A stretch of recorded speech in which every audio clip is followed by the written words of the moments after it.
Like to today to the Member of Parliament, Julia Kronlid, pass over, handle over a recommendation that I would define as the Swedish new side, the new strategy of the Swedish Democrats, the Swedish Democratic program regarding the Israeli and Palestinian issue in a geopolitical manner.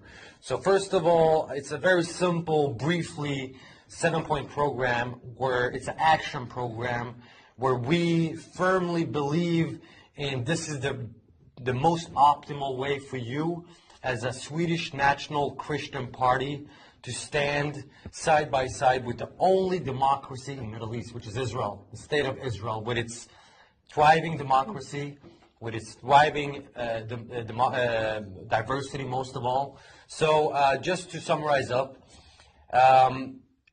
I would first of all start to analyze and investigate in the corruption affairs of the Swedish Humanitarian Aid Authority, SIDA. This is the biggest corruption, you will find the biggest corruption scandals in this agency. They are doing everything they can to delegitimize the state of Israel, the state of the Jewish state. They've been financing directly. They've been funding directly art exhibitions in Gaza. I know that. Yeah, this is our campaign. Yeah. Okay, they've been financing and funding directly art exhibitions where they've been glorifying suicide bombings, and this is what they want to spread: Swedish tax money, SIDA. So we should put a stop for this. Second one, the Swedish humanitarian aid. According to the previous former development minister, Gunilla Carlsson, she said, she threatened the Palestinian Authority, the so-called Palestinian Authority, by decreasing the annual amount from 720 million Swedish crowns, once again, 720 million Swedish crowns annually to 500 million Swedish crowns. Why should we decrease it? Take it off all the way. This is money that goes to not to the poor so-called Palestinians, Arabs. This is money that goes directly to the thieves and to the political corrupted leaders of the so-called Palestinian establishments. So we need to decrease it from 720 million to zero, nothing. No more Swedish tax money to the corrupted thieves of the Palestinian Authority. We said that. The third point, the Swedish embassy should not be in Tel Aviv. It should be in the capital of the state of Israel, which is Jerusalem, which is the undivided, the eternal capital of the state of Israel. Undisputed, nothing else to discuss about. The Palestinian embassy of Sweden should be revoked. There shouldn't be a Palestinian embassy. Yeah, they updated. They were the only party that said no to the Bravo. embassy. Only Wonderful. party in Wonderful. all the other parties said yes. We said first they should be a country, and then they should have an embassy. Exactly. Only embassies to countries. They are not a country. Even though they don't have a country, they could have a consular, but not when they are partnering up with Hamas. This is Sweden is a extremely good example, a bad example on partnering up with terror regimes. Sweden today is cooperating with the Islamic Republic of Iran, the biggest exporter of state-funded terrorism. Hamas, Hezbollah is the two most prominent organizations, and they are working throughout their proxies through their embassies and ambassadors throughout the world to exporting terrorism. The Islamic Republic of Iran. We should kick out these people. If Sweden is a democracy, we should fulfill that by kicking these embassies and people out. All right.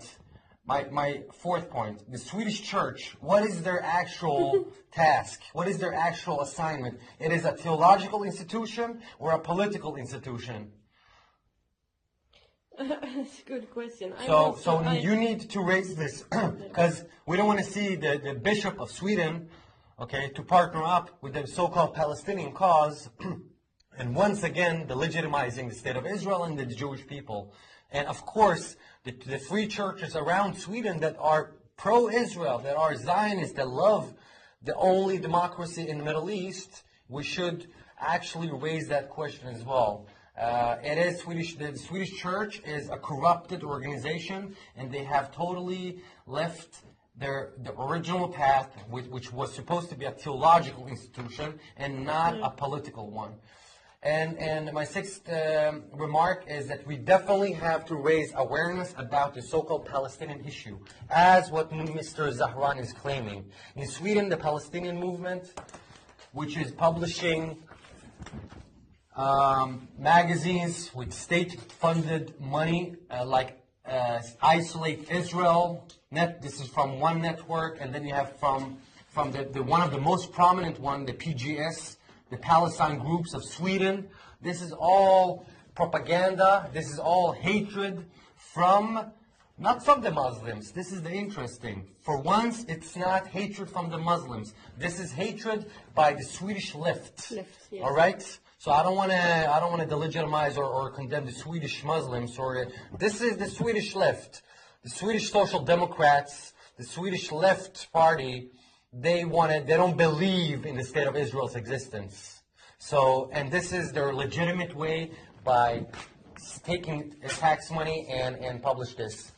And of course, since we have this propaganda, one of the biggest lies we are sharing in Sweden, unfortunately, is the support of the BDS movement. Why should we boycott factories in Judea and Samaria in the so-called West Bank when if we're gonna close down these factories? Who's gonna be without work? It's gonna be the Arabs, not the Jews, not the Israelis. We have to once again to condemn the BDS movement because it is extremely dangerous and destructive if we're going to go on. My last point is to once again to revoke the status that UNRWA shares for the Palestinian refugee status, that they always, from generation to generation, are sharing the same refugee status, no matter if they're born here and so on.